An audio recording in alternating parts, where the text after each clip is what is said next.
तो 6 घंटे उसकी एक्सपायर डेट हो जाती है नमक की, जब उसे हम आँच दिखा देते हैं। और उसको एक कांच की या कोई ऐसे डिब्बे में रख लें जिसमें वो शीताश को प्राप्त ना हो। ये और एक तरीका और है कि अच्छे उबलते हुए पानी में, 1 गिलास उबलते हुए पानी में नमक घोल करके रख लें। जिस पानी की 24 घंटे की मर्यादा बन गई है, उस उबला हुआ नमक का पानी आप अपने सामान में 1-1 चम्मच डाल दें, तो आप बहुत सारे दोषों से बच जाएंगे।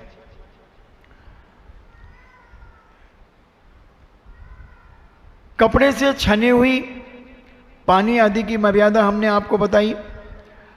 अब जिसमें पानी की मात्रा होती है, जैसे रोटी आपकी है, रोटी की एक्सपायर डेट 6 घंटे की है। 6 घंटे के बाद की रोटी नहीं खाना चाहिए, क्योंकि उसमें जीवाणु होना शुरू हो जाते हैं। मगर बाजार की चीज़ें खाने की अपेक्षा वो 8 घंटे की रोटी भी आप खा लें तो कोई ज़्यादा दोष तो है, मगर बाजार की वस्तुओं खाने की अपेक्षा पिज़्ज़ा, वो अभी उस पर अपन बाद में चर्चा करेंगे। तो ये सारी चीज़ें जो आप हैं बाजार की, उसकी अपेक्षा आप 10-11 बजे की रोटी शाम को भी खा लें तो कोई विशेष दोष नहीं लगेगा। दोष तो लगेगा, समर्थन नहीं कर रहा हूँ, मगर ना मामा से काना मामा अच्छा है। किसी का मामा ही नहीं है और किसी के मामा का एक बल्ब फ्यूज है तो चलेगा, मामा तो है। उसी प्रकार वो इतनी ज़्यादा हिंसा कर रहा था, उस हिंसा से बचने के लिए कम हिंसा तो हुई है, मगर उसकी अपेक्षाकृत तो हम 12-12 घंटे की इनकी मर्यादा है। हलवा आदि जो होता है, सीरा कहते हैं आप उसे, और ये पकौड़ी आदि जो होती है, सब 12 घंटे के अंतर्गत होती हैं। दाल सब्जी कड़ी आदि ये सब 6-6 घंटे की मर्यादा है। बड़ी पापड़ जिस दिन बनाए हैं उसी दिन तक उनकी एक्सपायर डेट है, उसके बाद वो अमर्यादित हो जाएंगे।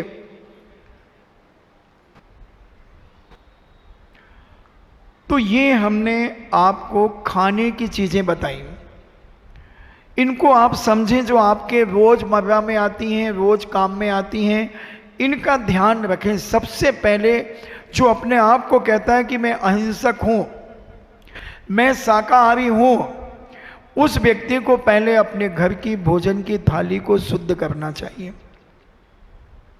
और अगर भोजन की थाली आपने शुद्ध कर ली तो धीरे धीरे आप और शुद्धता पर पहुँचेंगे और अहिंसा को समझने का प्रयास करेंगे, क्योंकि सबसे ज़्यादा हिंसा आज खाने की चीज़ों में हो रही है। हमें एहसास नहीं हो रहा है, मगर हम कितनी हिंसा, अब आप खुद सोच लें, हमारे घर में आटा कितने दिन का चलता है। और अगर आपके घर में चक्की है, आज बहुत सारे जैनी भाइयों ने अपने घरों में चक्की ले ली है, और बड़े उससे जब मुझसे बातचीत करते हैं, जैसे वो बिटिया कह रही थी, महाराज जी मुझसे आपको डेबिट करना है, बात विवाद करना है, तो मेरे पास तो रोज ही बात विवाद होता है, और कई बार तो बहुत जम के होता है। तो बात विवाद मैं आपसे करूं, आप बड़े उससे कहते हैं, महाराज जी हम तो घर का आटा खाते हैं। बिल्कुल ठीक है भाई, आपने चक्की खरीद ली? हाँ महाराज जी। तो चक्की कब खरीदी? महाराज जी अभी 2 महीने हो गए। अच्छा, आटा पिस रहे हैं? हाँ। तो साफ कब करते हैं? महाराज जी वो साफ ही रहती है, उसको साफ क्या करना। तो आटा कब पीसा था?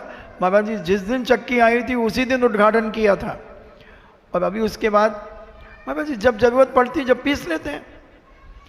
तो चक्की अभी साफ नहीं हुई। महाराज जी चक्की साफ करने की क्या जरूरत है? अरे भाई, जो पहले दिन आटा पीसा था उसका आटा उसमें फंसा है, अंदर दोनों पाटों के बीच में फंसा है, उसके जो टांके हैं उन टांकों में फंसा हुआ है, जो चक्की का बैरिंग है उसमें फंसा हुआ है। और आपने फिर से गेहूं डाल दिया, वो पहले का आटा निकल गया और फिर आटा फंस गया। नियम और कानून ये कहता है कि जब भी आप पहले आटा पीसने के बाद चक्की को खोलें और खोल करके, पहले तो आटा पीसने के पहले चक्की को खोल करके साफ करें।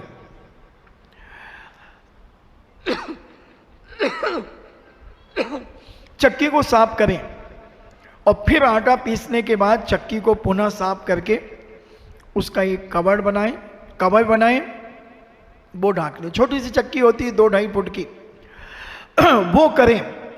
पहले मुझे ध्यान आ रहा है, पहले मोहल्लों में चक्की होती थी और हफ्ते में 2 बार चक्की धुली जाती थी। चक्की वाला जहां जैन समाज होती थी वहां चक्की धोता था हफ्ते में 2 दिन, और उस दिन केवल जैनी का ही गेहूं पीसता था, किसी अन्य व्यक्ति का गेहूं दाल आदि नहीं पीसता था।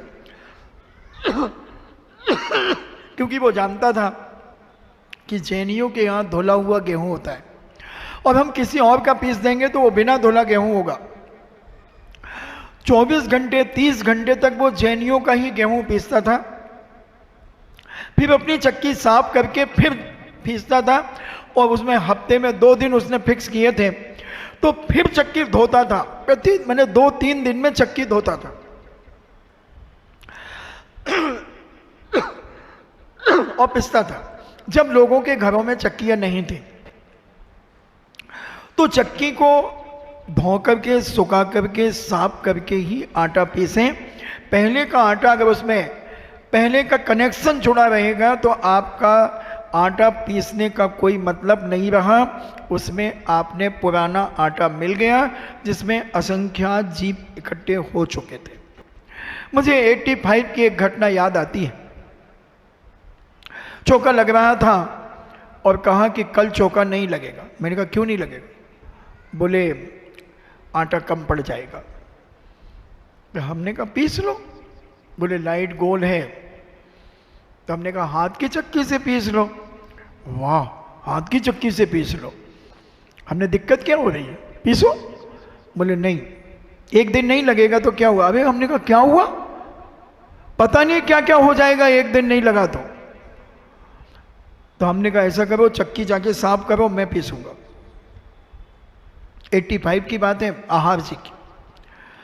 और उस चक्की को, हाथ की चक्की, उसको साफ किया, पानी से धोया, कुएं के पानी से, और पूरा साफ करके सुखाया, और सुखा करके मैंने 1.5 किलो गेहूं पीस दिए। दरवाजा बंद कर लिया और एक खिड़की पीछे से खोल ली जहां से अच्छा उजाला आता था। अब ये बात हमारे आचार्य श्री को पता चल गई। तो आचार्य श्री कहते हैं जब मैं शाम को गया, बोले तुम क्या क्या जानते हो? हमने आप तो हुक्म करिए, आपका काम हो जाएगा। तो बोले चक्की पीसते हो? मैंने कहा आपको कैसे मालूम? और ये बोले पूरे में हल्ला है कि तुमने चक्की पीसी। तुमने गलत किया क्या? बोले नहीं नहीं, मैंने कहा साफ करके, सोले के कपड़े पहन करके, धोती दुपट्टा पहन करके पीसा है। खूब हंसे। फिर जब हम संघ में प्रवेश हुए तो हम और धैर्य सागर जी महाराज, तो मैंने कहा आचार्य जी कल केसनुंज करेंगे? तो बोले नहीं, तुम्हारे बाल तो अभी ठीक हैं, इनके बड़े हैं तो इनकी कटिंग करवा देना। हमने कहा ठीक है। अब नैनागिरी में नाई कहाँ मिले? 4 बजे सुबह उठे तो नहाने के पहले कटिंग करना थी। तो 2-3 दीदियों के कमरे से कुछ आवाज़ आई तो मैंने कहा ये लोग उठ गए होंगे। तो मैंने कहा दीदी कांच है क्या आपके पास? दर्पण और कैंची और कंगा और दे दो। बोली भैया क्या करोगे तू सुबह सुबह? हमने कहा दे दो, तुम्हें क्या तकलीफ हो रही है? और हमने उनसे कैंची, कंगा और कांच, दर्पण लिया, इनको बिठाया और इनके सिर पे पानी आनी डाल करके बढ़िया चंपी करी, और जैसे कंघी करते हैं वैसी कंघी वो करते थे वैसे कर दी, और कैंची से उनके बाल काट दिए, बढ़िया काट दिए। नहा धो करके गए। आचार्य जी को कहा कि आज ड्रेस बदलेंगे। ड्रेस बदल ली। आचार्य जी धीरे से पूछते हैं नाई मिल गया था? मैंने कहा बाजू में बैठा है। तो उनकी कटिंग देख करके फिर मेरे तरफ देखते बोले तुमने काटे हैं? हमने कहा हाँ। बोले तुम क्या क्या जानते हो? मैंने कहा आप हुक्म करिए, मैं वही जानता हूं। तो आदमी को ऑलराउंडर होना चाहिए, पराधीन सपने सुख नहीं। हम नौकरों के भरोसे रहते हैं। अगर एक दिन कपड़े धोने वाली नहीं आए तो ढेर लग जाते हैं कपड़ों के, एक दिन पोंछा झाड़ू करने वाली नहीं आए तो घर कचरे से युक्त होता है। क्या है हमारा जीवन? सेल्फ डिपेंड होना चाहिए। मैंने कहा था एक एक परिवार में 10-10, 15-15 हजार रुपए फालतू जा रहा है नौकर चाकरों में। अब वो तुम्हारे पैसे का शराब, सिगरेट, जुआ, गांजा, पता नहीं क्या क्या कर रहे हैं। और नारियां जो अस्वस्थता का मूल कारण यही है कि वो पराधीन जिंदगी जी रही हैं। और दूसरा, शरीर में कमजोरी आने का कारण, श्वास बढ़ने का कारण, हार्ट के ऊपर दबाव पड़ने का कारण, क्योंकि चूड़ियां पहनना इन्होंने बंद कर दी। चूड़ियां पहनने वाली नारी श्वास की बीमारी से कभी ग्रसित नहीं होगी, उसके हार्ट के ऊपर ज्यादा दबाव नहीं पड़ेगा। अभी एक ही बहन जी टूंडला की आज बता रही थी दोपहर को कि महाराज जी मुझसे एक गिलास पकड़ना भी नहीं बनता था, मैं कोई काम घर के नहीं करती थी, सब नौकर चाकर ही करते थे, इतनी तकलीफ रहती थी मेरे हाथ में। और जब आपने बताया कि चूड़ियाँ पहनो, और आज मैंने चूड़ियाँ पहन ली, आज मतलब 15-20 दिन पहन ली, मेरे सारे दर्द गायब हो गए। मैं सोच रही थी डॉक्टर को दिखाऊंगी, अभी 9 नंबर में उनका चौका लग रहा है। उन्होंने मुझसे आके कहा कि महाराज जी इससे बहुत फायदे हैं, अनेक प्रकार की बीमारियां, और नारी के अंदर थकान नहीं आती। पहले की महिलाएं जो चूड़ियां पहनती थी कितना काम करती थी, कितने कपड़े धोना, बर्तन मांजना, कपड़े धोकर के सुखाने जाना, 2-2 मंजिल 3-3 मंजिल पर, सब कुछ करने के बाद भी उनको थकान नहीं होती थी। और रात को 10 बजे सोती थी और 4 बजे उठ करके फिर काम में छूट जाती थी। मैंने सोचा कि ऐसा क्यों होता था, तो वो चूड़ियां पहनती थी।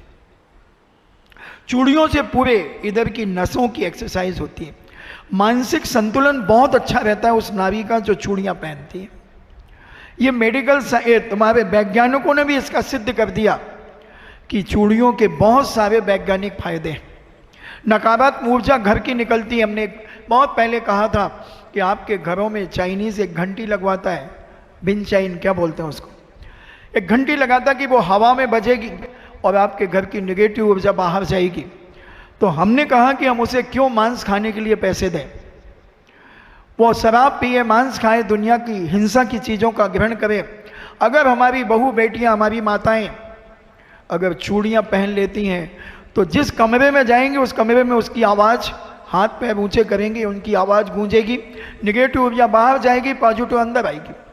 और आज हजारों की तादाद में हमारी माताओं बहनों ने मेरी बात को माना, और आज हजारों क्या अब तो लाखों की तादाद में पहुंच गई होंगी महिलाएं जो चूड़ियां पहनती हैं, और उनकी कितनी बीमारियां खत्म हो गई, अनेक प्रकार की बीमारियां खत्म हो गई। स्वास्थ्य के ऊपर बहुत निष्ठावान, और उनकी पुरानी निष्ठा उनके अंदर जागृत हो गई।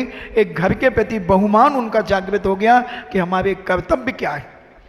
चूड़ी आज की नहीं है, चूड़ी बहुत पुरानी है। जब मैंने श्री पद्म पुराण का स्वाध्याय कर रहा था 25 साल पहले लगभग, तब मैंने पढ़ा कि जब रावण का मरण हुआ तब मंदोदरी ने चूड़ियां फोड़ी। इससे सिद्ध क्या हुआ कि उस समय भी चूड़ियां पहनी जाती थी। और फिरोजाबाद में तो चूड़ियां बनती हैं। फिरोजाबाद को तो सुहाग नगरी कहा जाता है, सुहागन की नगरी। और सुहागन की पहचान क्या है? चूड़ियां। सुहागन की मूल पहचान है चूड़ियां। चूड़ियों के बिना एक कड़ा डाल लिया तो मैं तो कहता हूं ये कड़ा पहनना है ना, जिनके कड़ जाते हैं वो कड़ा पहनते हैं, समझो ना, जिनके कड़ जाते हैं। मंदोदरी के कड़ गए थे तो उन्हें चूड़ियां फोड़ देते। हम मॉडर्न जमाने में जीना चाहते हैं, जमाना तो हम बनाते हैं और जमाने को हम बिगाड़ते हैं। अगर उच्च घराने की बहू बेटियां, माताएं अपना आदर्श प्रस्तुत कर दें, सारे आभूषण पहनना शुरू कर दें, मध्यम वर्गीय तो आपके पीछे हैं, वो तो अपने आप पहनना शुरू कर देगा। सब कुछ आपके हाथ में है। आप जैसा चाहें वैसा वातावरण अपनी समाज में, अपने मोहल्ले में, अपनी कॉलोनी में बना सकते हैं। तो ये चूड़ियाँ बहुत लाभदायक हैं। और अभी एक पत्रिका में भी उसके बारे में आया, जैन शोध विद्यासागर पत्रिका ऐसी कुछ है, तो उसने भी यही लॉजिक दिए जो मैं आपको वर्षों से लॉजिक दे रहा हूँ। हम अपने जीवन में प्रैक्टिकल करें। मैं तो कहता हूँ कि जो मैं कह रहा हूँ उसका प्रैक्टिकल करें, और उसके जीवन में, अगर आपके जीवन में फायदा ना हो, एज यू लाइक तोड़ दें। मगर एक विधवा की पहचान क्या थी और सुहागन की पहचान क्या है, इसको आप समझें। और मैं तो यही कहूँगा कि हर बहू बेटियाँ अपने हाथों को सुहागन की बना करके रखें और एक आदर्श प्रस्तुत करें। हमने एक आभूषण के बारे में अभी 2-3 दिन पहले बताया था। साइटिका का निवारण, सर्वाइकल का निवारण, कमर के दर्द के निवारण आभूषणों से, ये हमने आपको बताए थे। आप समझें और अपने परिवार में इसका जितना ज़्यादा से ज़्यादा प्रोत्साहन दें। माइग्रेन का निवारण, पैरों में पायल, पायल जितनी मोटी होगी उतना ज़्यादा आप माइग्रेन से बचे रहेंगे, क्योंकि पैरों में सबसे ज़्यादा गर्मी चढ़ती है और पैरों से मस्तिष्क में गर्मी चढ़ती है। जब पायल चांदी ठंडी होती है, एंटीबायोटिक होती है, तो वहीं आपकी गर्मी समाप्त हो जाएगी, ऊपर मस्तिष्क तक नहीं चढ़ेगी। आप तो मजदूर महिलाओं को देखें, मजदूर महिलाएं टोड़े पहनती हैं, गले में हांसी पहनती, कमर में करधौनी पहनती हैं और आभूषण चांदी के कंगन मंगन पहनती हैं और कितनी मेहनत करती हैं। जैन समाज की महिलाओं से तो 1000 गुनी ज़्यादा मेहनत करती हैं। कितना गहती फावड़ा चलाती हैं, 4-4 मंजिल पर चढ़कर ईंट गारा मसाला ले जाती हैं। उनको क्या कमर में दर्द नहीं होता? क्या उन्हें माइग्रेन नहीं होता? उन्हें साइटिका नहीं होता? क्यों नहीं होता? क्योंकि उनके पास भारतीय संस्कृति के एक एक आभूषण हैं, झुमकियाँ हैं, कुंडल हैं। ये सब हमारे स्वास्थ्य के लिए लाभदायक हैं। आपका समय हुआ, हम समझें अपने जीवन में और विचार करें, इन चीज़ों को समझें। अहिंसा, अहिंसा को समझने का प्रयास करें और अपन चर्चा करेंगे इन्हीं मंगल भावना के साथ। परम पूजनी द्वादशांग जिनवाणी माता की।